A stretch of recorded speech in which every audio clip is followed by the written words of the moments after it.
저는 오늘 출애굽기 20장 22절에서 26절의 말씀을 가지고 성전의 삶이라고 하는 제목으로 함께 은혜를 나누려고 합니다. 예수 믿는 삶이라고 하는 것은 어떤 삶이냐? 그것은 바로 성전의 삶이라고 할 수 있습니다.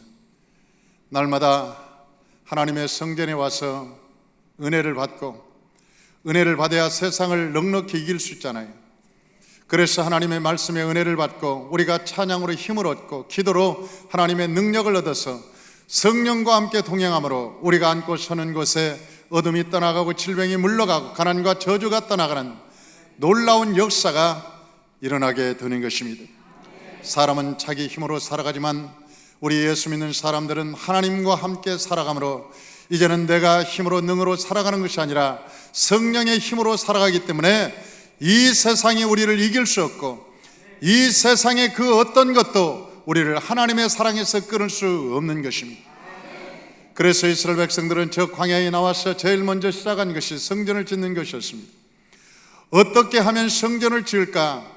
그들의 목적은 성전을 아름답게 짓고, 그리고 성전이 완성되자 레위기에서는 어떻게 하면 하나님께 예배를 잘 드려야 되는가에 대한 이야기가 나와 있습니다.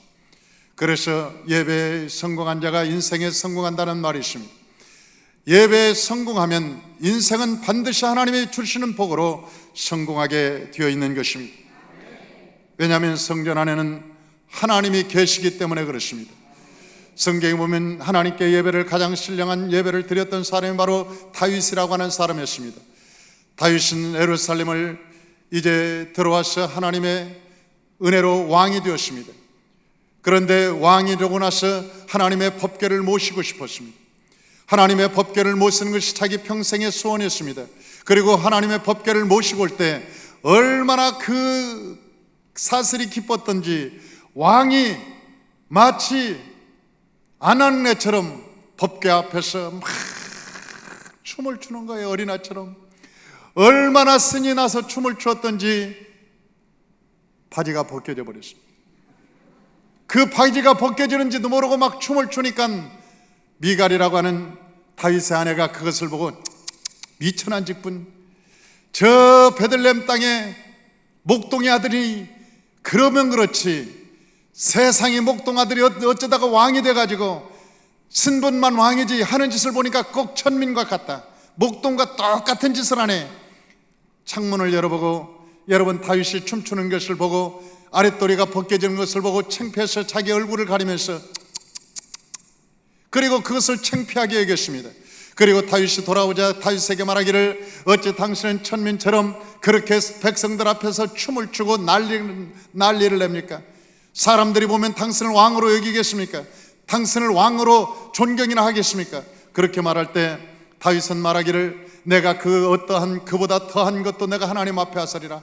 나는 어린아이 같이 하나님을 찬양하며 기뻐하리라. 여호와는 나의 목자시니 내가 지금까지 부족함이 없었노라. 그가 나를 푸른 초장에 누이시고 쉴만한 물가로 나를 인도하시고, 내가 사망의 음침한 골짜기를 지날지라도 그가 나를 해를 받지 않게 하심으로 내가 그 앞에서 무엇은들 못하랴. 그가 하나님 앞에 찬양하고 기뻐하며 감사하고, 그러나 그것을 비웃었던 저 미갈은 아이를 못 낳는, 그리고 결국은 그의 삶이 여러분 쫓겨나는 미련한 삶을 살았습니다. 하나님을 잘 섬기고 믿음으로 살았던 저 다윗에게는 하나님이 축복해 주셨던 것입니다. 하나님을 그렇게 잘 사랑하고 여러분 성전을 짓겠다고 저 나단 선지자한테 얘기했습니다. 어느 날 자기가 집에 왕궁에 있다가 아침에 일어나 보았습니다. 그런데 자기는 백향목이 있는 그 왕궁에서 잠을 자고 일어났는데 저 뜰을 보니까 뜰에 이슬 맞은 하나님의 성막이 보였습니다. 마음이 너무나 안타까웠습니다. 나는 백향목에서 편안한 침대에서 이렇게 잠을 자는데 내 하나님이 거하시는 저 성막은 저 이슬이 맞아서 초라하기가 그지없다. 그러므로 그 즉시 나단 선지자를 불렀습니다. 그리고 나단 선지자에게 말하기를, 내가 하나님의 성전을 짓겠노라. 내가 저 천막에 있는 하나님의 성전을 내가 볼 수 없어서 이 왕궁보다도 더 아름다운 성전을 짓겠다고 저 나단 선지자에게 말했습니다. 그때 나단 선지자가 그 말을 듣고 나서, 왕이여 좋습니다. 하나님도 기뻐할 겁니다. 그리고 나단 선지자가 집에 들어가서 하나님께 간절히 기도할 때 하나님께서 나단 선지자에게 말하기를 나단 선지자야, 저 다윗은 성전을 짓지 못한단다. 다윗은 피를 많이 흘린 사람이기 때문에 성전을 짓지 못해 그의 아들이 성전을 지을 텐데 저 다윗에게 가서 말하라, 성전을 짓지 말라고. 나단 선지자는 너무나 충격을 받았습니다. 왜냐하면 다윗이 얼마나 하나님을 사랑하는지를 알고 있었기 때문에 그렇습니다. 다윗이 얼마나 실망할 것을 알고 있었기 때문에 그렇습니다.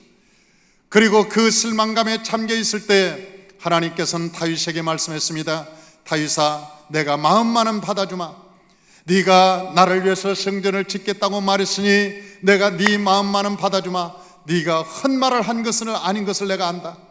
네가 그냥 헛말을 한 것이 아니라 진심으로 성전을 짓고 싶어서 저 나단 선지자를 불러서 말한 것을 내가 안다. 그러므로 네가 내 성전을 짓겠다고 작정하였으니 내가 너의 집을 지어주마. 하나님께서 다윗의 집을 지어주겠다고 말씀하고 있습니다. 그리고 하나님께서 역대상 17장 8절에 오니까 다윗에게 새로운 축복을 주셨습니다. 내가 어디로 가든지 내가 너와 함께 있어 내 모든 대적을 내 앞에서 멸하였은즉 세상에서 존귀한 자들의 이름같이 내 이름을 존귀하게 만들어 주리라. 내가 네 마음을 받았다. 그러므로 내가 어디를 가든지 내가 너와 항상 함께 있어서 너의 대적들을 다 내가 쫓아버리리라. 저는 금요일 날 어느 권사님과 식사를 하면서 간증을 들었습니다. 그 권사님이 어느 공기업에 식당을 하고 있어요. 그런데 그 공기업에 1년에 한 번씩 재계약서를 맺습니다.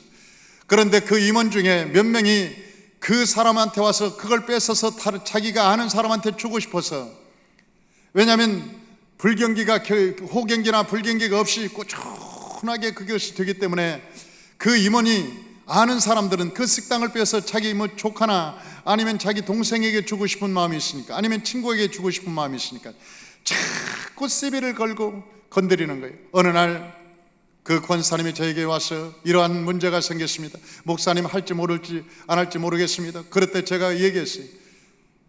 권사님, 트릭을 쓰지 마십시오. 그 힘들게 하는 사람한테 돈을 주거나 아니면 사정하거나 그러지 마십시오. 그에게 친절하게는 대해도 하나님께 온전히 기도하십시다. 우리가 하나님께 온전하게 하나님께 믿음으로 기도하면 하나님께서 모든 문제를 해결해 줄 걸 믿습니다. 그러한 간증을 우리가 갖고 있어야 다음 계약할 때도 담대하고 또 다음 계약할 때도 담대할 수 있습니다. 권사님, 그렇게 하십시다. 그리고 우리가 연합해서 함께 기도했습니다. 그런데 그 해 모든 문제가 해결되고 재계약이 이루어졌어요.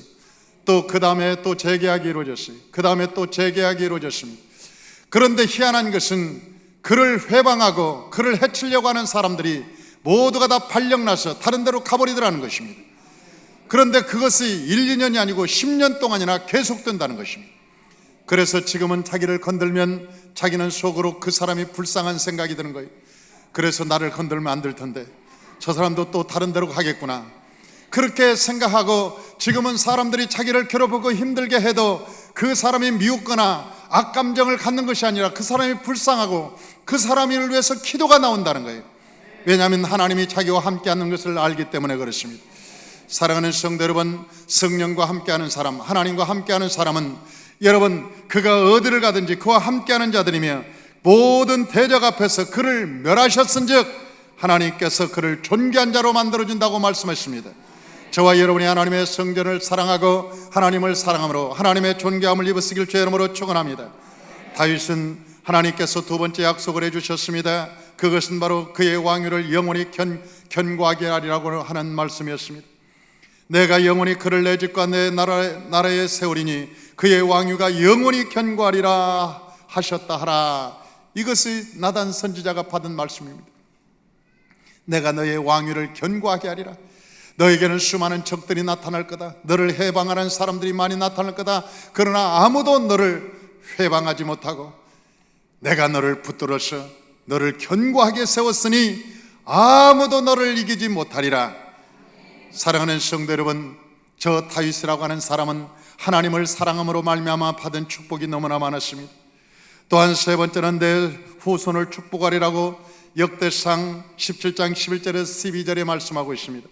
내 생명의 연한이 차서 내가 조상에게로 돌아가면 내가 내 뒤에 내 씨 곧 내 아들 중 하나를 세우고 그 나라를 견고하게 하리니 그는 나를 위하여 집을 건축할 것이요 나는 그의 왕위를 영원히 견고하게 하리라 하셨다 하라. 그렇게 말씀하고 있습니다. 우리가 하나님을 사랑하면 하나님께서 우리에게 약속하시는 가장 큰 선물이 우리의 가정을 명문가정으로 만들어준다는 거예요. 이 세상에 여러분 세상 부귀영화 권세가 있어서 명문가정이 아닙니다.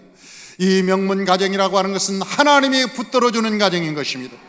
여러분 이 세상은 다 멸망해도 하나님이 붙들어주는 저 명문가정은 이 마태복음 1장처럼 대대로 여호와의 복을 받고 거기에서 지혜와 총명한 자가 나타나기 시작하고 왕들이 나타나기 시작하고 백향목 같은 일꾼들이 그곳에서 나오기 시작하는 것입니다. 그리고 그의 삶은 종려수처럼 풍성한 열매를 맺게 되는 것입니다. 할렐루야. 그 성전을 사모하고 우리가 하나님을 섬기며 믿음으로 사는 삶은 영원히 잘림같이 범사가 잘리고 강건한 축복을 주신다고 하나님께서 우리에게 말씀하셔 주셨습니다. 그런데 하나님을 모시면서도 그렇게 하나님의 축복을 받지 못하는 사람이 있다고 하는 것입니다. 그 두 번째는 엘리의 가정입니다.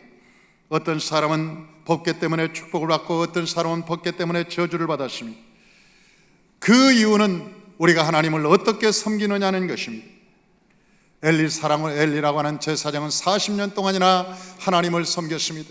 그는 제사장이었습니다. 그는 법궤를 잘 모시고 있는 사람이었습니다. 그런데도 불구하고 그의 두 아들 홈리와 뷰나스는 결국 전쟁터에서 블레셋 전투에서 사망하고 그 소식을 들은 엘리는 의자에 쓰러져서 목이 부러 죽고 그의 며느리는 자식을 낳다가 해산하는 고통으로 죽어버리고 말았습니다. 그래서 엘리의 가정은 이 땅에서 뽑혀버리고 더 이상 그의 후손들은 땅에서 사라져버리고 말았습니다. 하나님을 그렇게 섬겼는데도 불구하고 하나님의 저주를 받은 것은 저주를 그 가정은 받았던 것입니다. 이 가정의 죄가 얼마나 컸던지 하나님께서 엘리의 가정의 집에 대해서 이렇게 말합니다. 엘리의 집의 죄악은 제물로나 예물로나 영원히 속죄함을 받을 수 없다. 그렇게 말합니다. 얼마나 큰 죄를 지었으면 여러분 웬만하면 이스라엘 백성들은 죄를 짓고 여러분 저 성막에 들어가서 속죄제를 드리고 속건제를 드리면 죄를 용서해 주셨습니다.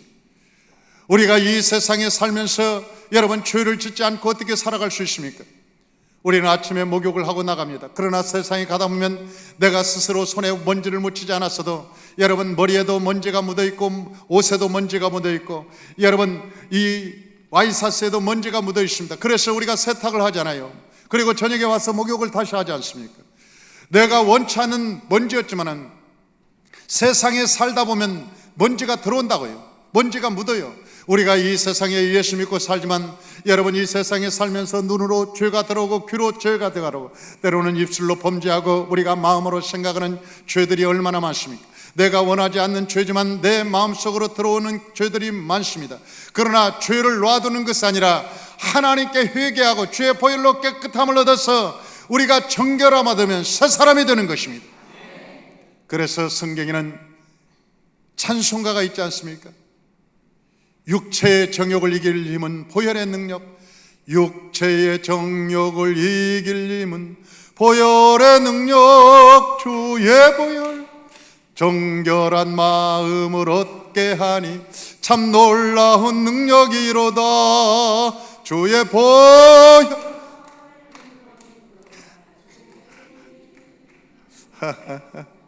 나 1절만 할래. 육체의 정욕을 이길 힘은 보혈의 능력, 예수의 능력이라는 거예요. 예수의 능력. 정결한 마음을 얻게 하니, 정결한 마음을 내가 얻게 하니 그것은 하나님의 능력이라는 거예요.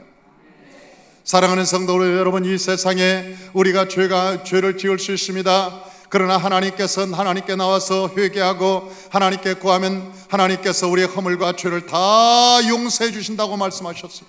우리는 이 세상에 살아가면서 수고하고 무거운 짐을 짊어지고 살아갑니다. 그것은 바로 원죄와 자범죄의 죄를 무거운 죄의 짐인 것입니다.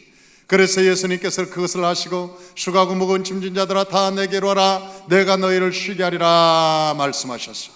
저와 여러분이 원죄가 있고 자범죄가 있는 것은 우리 인간의 이 탄생의 비극이에요.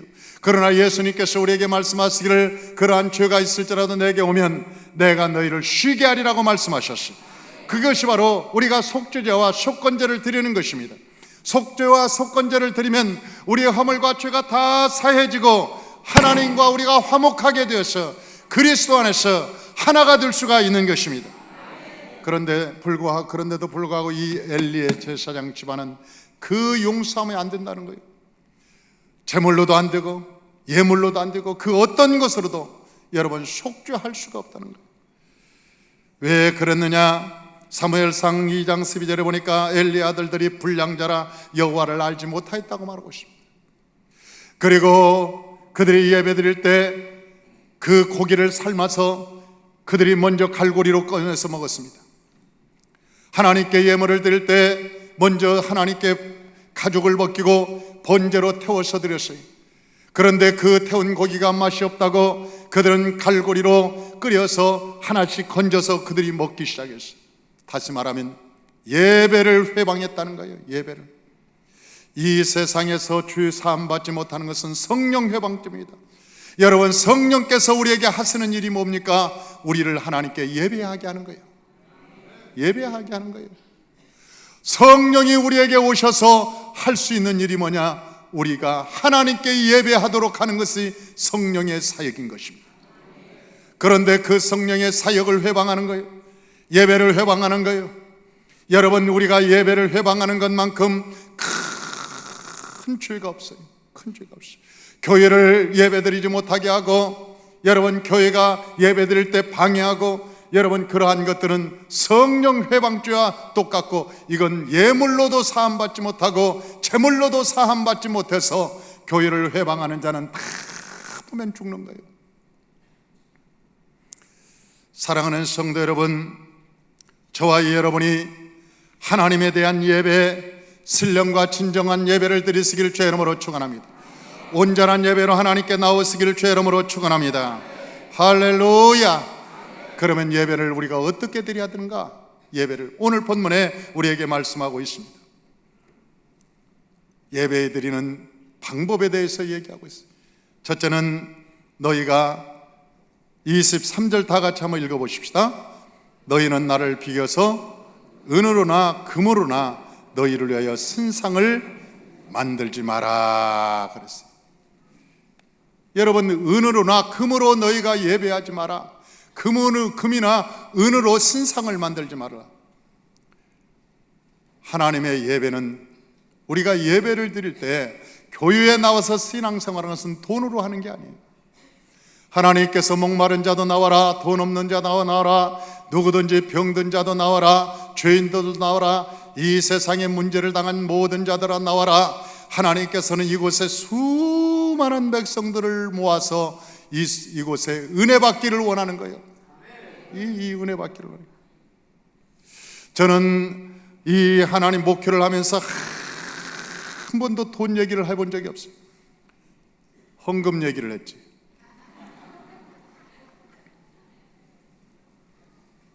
제가 헌금 얘기는 했지 돈 얘기는 해본 적이 없어요. 하나님께서 우리에게 말씀하시기를 너희가 10의 1조는 드려라, 하나님께 감사의 예물을 드려라, 속죄의 예물을 드려라, 속전의 예물을 드려라, 번제의 예물을 드려라, 하나님과 화목하는 화목의 예물을 드려라. 하나님께서 왜 그렇게 요구하느냐? 그것은 우리에게 복의 복을 더하여 주시려고 하나님께서 말씀하시기 때문에 그것을 말해야 성도가 복을 받을 거 아닙니까? 그런데 돈이 우선되어서는 안 된다는 거예요. 교회에 나와서 여러분 돈을 하나님께 헌금을 못해요? 상관없어요. 여러분 하나님께 예물을 드리지 못한 것, 그것에 하나님께서 야단칠 일이 아니라고요. 그것이 문제를 삼을 일이 아니에요. 여러분 교회는 돈 때문에 다니는 게 아니에요. 여러분 어떤 사람은 돈에 관심이 있기 때문에 뭔 말만 얘기하면 매일 교회에서 돈 얘기한다는데 언제 돈 얘기해 본 적 있어요? 없어요. 헌금 얘기했지. 제가 성전을 지면서도 하나님께 그 성도들에게도 말씀을 드렸어요. 여러분, 강요하지 맙시다. 우리가 헌금을 강조하지 맙시다. 우리가 하나님께 기도하십시다. 마음에 오는 대로 하나님께 드리십시다. 그래서 여러분, 이 성전을 짓는데도 여러분 얼마 작정 부흥회를 한 적이 없었어요. 부흥회를 딱 한 번 한 적이 있어요. 한 번.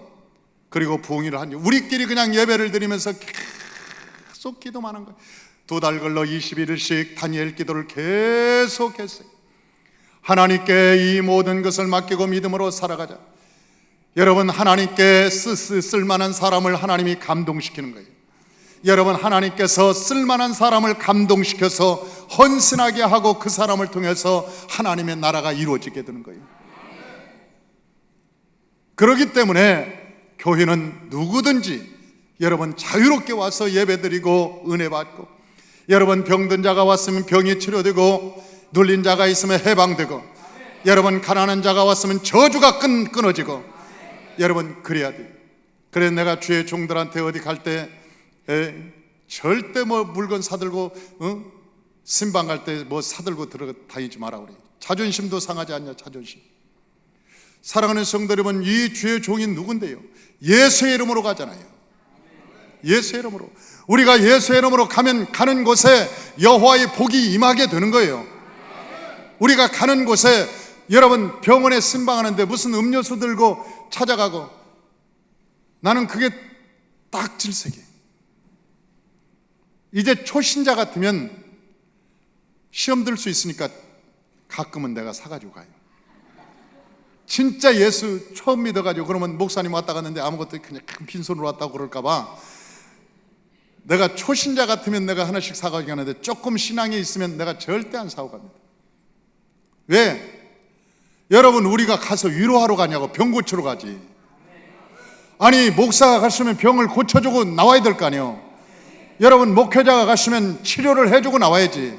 여러분, 가난한 집에 가서 예배를 드렸으면 가난과 저주가 끝나야지. 그리고 가난과 저주가 물러가고 문제가 해결되고 하나님의 기적이 일어나야지. 옆집 아저씨가 왔는지 목사가 왔는지 구분이 안 되고, 여러분 그러면 어떻게 되냐고. 2부 예배 때 우리 이성자권 이 집사님, 내가 아까 물어봤는데, 우리 이성자 집사님 동생이 갑자기 수원에 있는 큰 대학병원에 쓰러져서 중환자실에 있었어요. 사경을 헤매고 내일 오늘 그런 지경에 이르렀습니다. 나중에 의사가 포기를 했어요. 이 살지 못합니다. 그때 저한테 집사님이 전화를 했어요. 목사님, 여기 수원인데 신방 좀 와달라고. 왜 그러냐, 그 동생이 지금 중환자실에서 갑자기 쓰러져서 죽게 생겼다고. 가서 보니까 호흡기를 끼고 죽게 생겼더라고. 그래서 내가 가면서 계속 기도하면서 가는데 하나님께서 시편 91편 말씀을 주시더라고.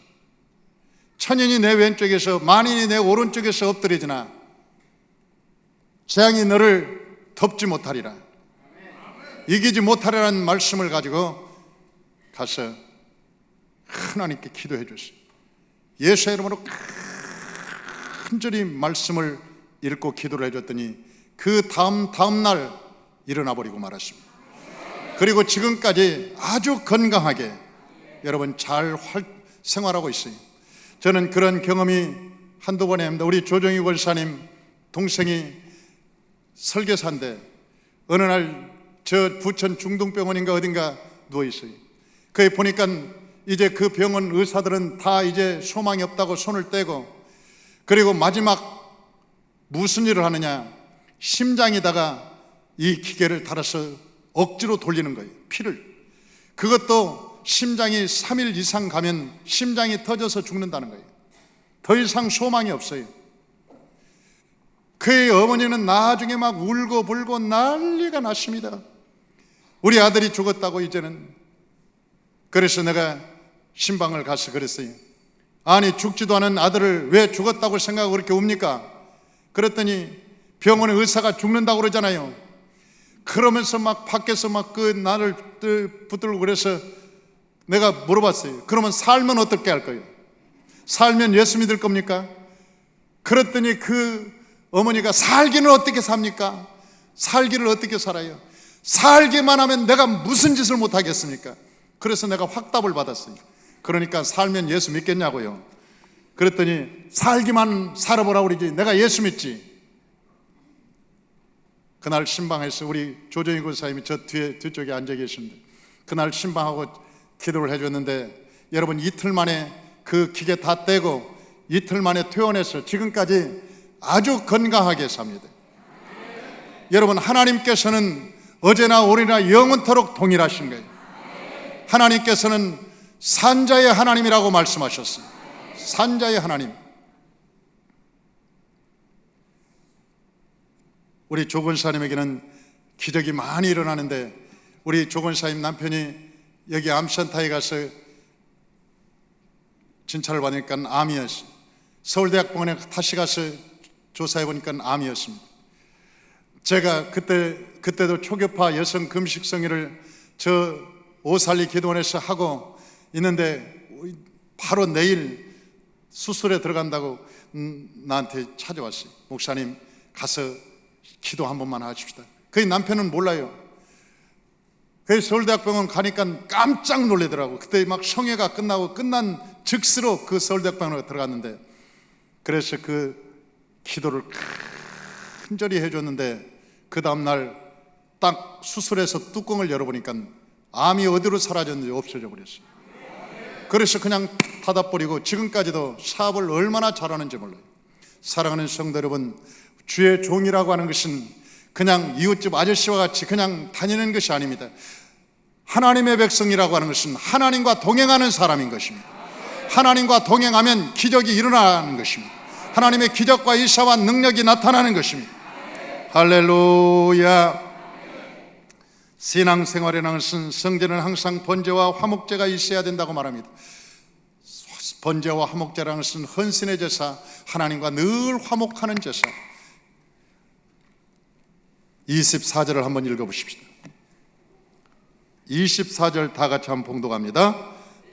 내게 토단을 쌓고 그 위에 내 양과 소로 내 번제와 화목제를 드리라. 내가 내 이름을 기념하게 하는 모든 곳에서 내게 임하여 뭘 주리라? 복을 주리라. 할렐루야. 복을 주는 것입니다. 번제라는 것은 뭐냐? 속건제와 속죄제를 드린 사람만이 번제를 드릴 수 있어요. 자격이 있습니다.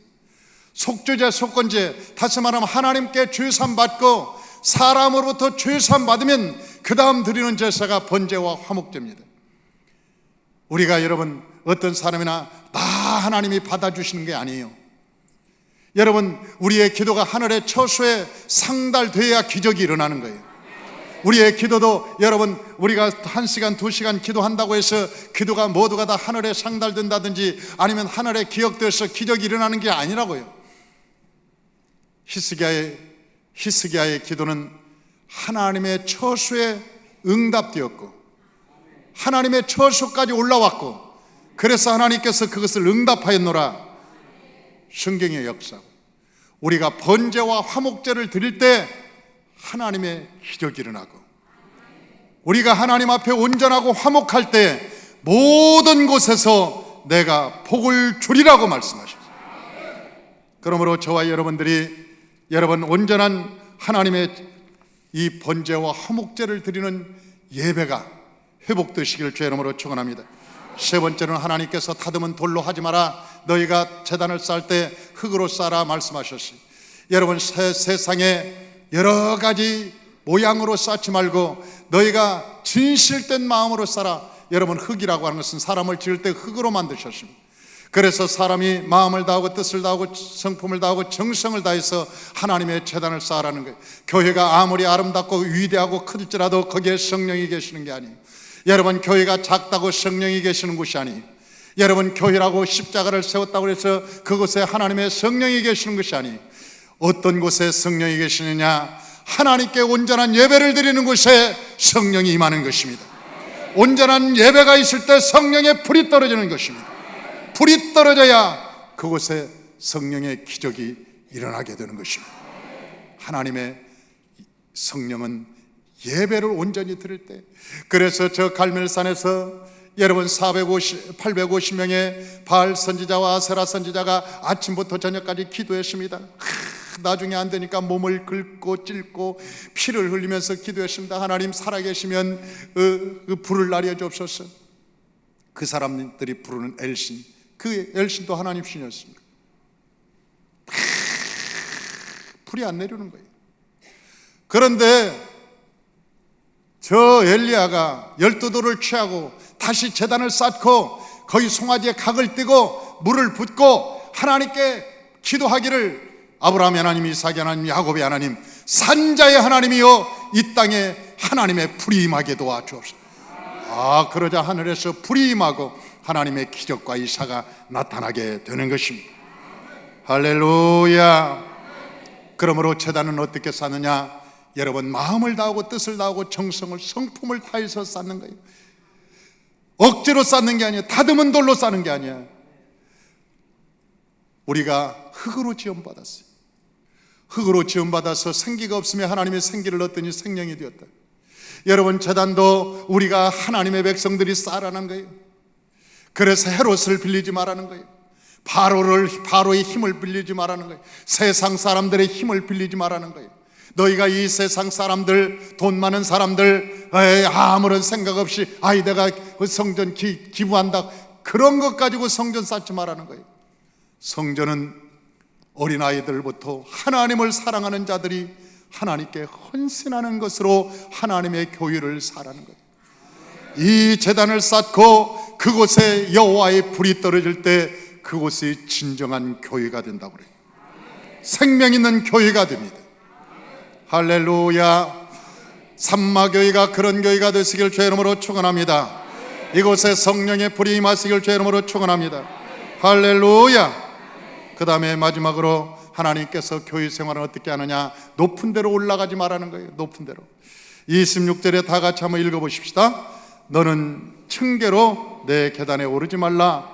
내 하체가 그 위에서 드러날까 함이니라. 자꾸 교회까지 와서 높은 데로 올라가고, 직분 올라가고, 높은 데로 올라가고, 뭔가 높은 데 자꾸 올라가고. 여러분, 하나님께서 저 아담과 하와가 타락했을 때 수치를 보이지 않게 하려고 여러분 거기다 옷을 입혀주셨어요. 그런데 그 가죽 옷이라는 게 팬티가 있는 옷이 아니었어요. 그냥 겉만 둘러준 옷이었어요. 그런데 그 옷을 입고 층계를 올라가면 여러분 하체가 밑에서 다 보이게 되어 있어요.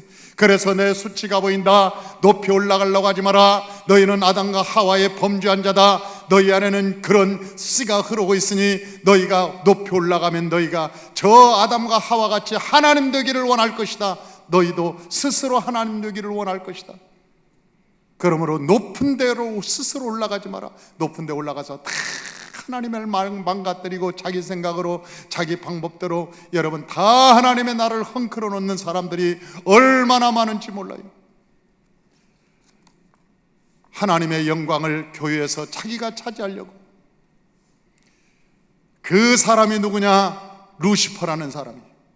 루시퍼는 하나님의 영광을 저도 차지하려고 자리를 떠난 사람이에요. 자기를 떠난 사람. 그래서 성경은 우리에게 뭐라고 말하느냐? 예수님께서 우리에게 말씀하시길 내가 섬김을 받으러 온 것이 아니라 섬기러 왔느니라. 내가 섬김을 받으러 온 것이 아니라 섬기러 왔다. 그런데 섬김이 뭐냐? 섬김이 어떤 사람은 도와주는 게 섬긴 줄 알아요. 응? 인간적으로 잘해주는 거, 또 사다 주고 이렇게 해주는, 그것이 무슨 섬김인 줄 알아요. 개떡 같은 섬김. 그렇게 해서 사람이 변할 줄 알아요? 천만에 만만의 콩떡이에요.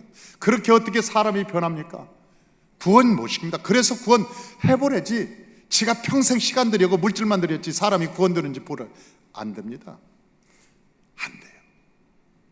섬김은 돌봄이라는 뜻이에요. 성경에서 섬김은 아비가 아들을 섬기는 것, 돌보는 것이라 그런 의미를 가지고 있어요.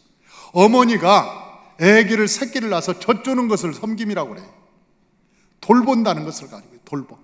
사랑하는 성도 여러분, 돌보려면 어떻게 하느냐? 내가 힘이 있어야 돼요. 내가 능력이 있어야 돼요. 돌보려면 인심 쓰는 게 아니라니까요. 사람을 살리는 거예요. 그래서 누가복음 4장 18절에 그 섬김이 어떤 게 섬기냐 나와 있어요. 누가복음 4장 18절.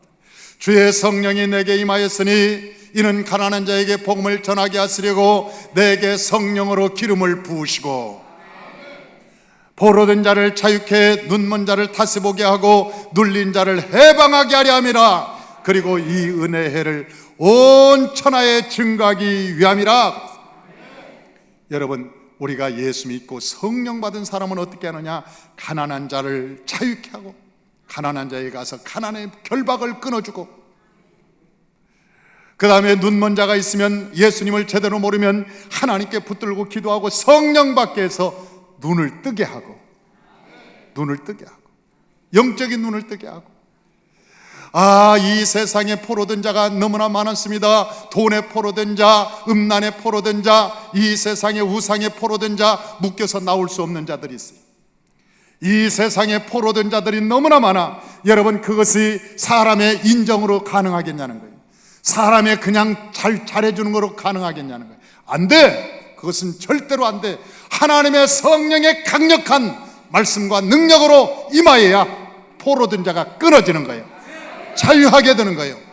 우리가 세상에 포로된 자가 너무나 많습니다. 이 포로된 자를 자유케 해주는 것은 오직 성령의 능력인 것입니다. 이 세상에 눌려있는 자가 너무나 많아요. 이 눌려있는 것을 여러분 자유케 해서 해같이 빛나게 하는 것은 오직 하나님의 성령 외에는 없는 것입니다. 그러므로 저와 여러분이 오직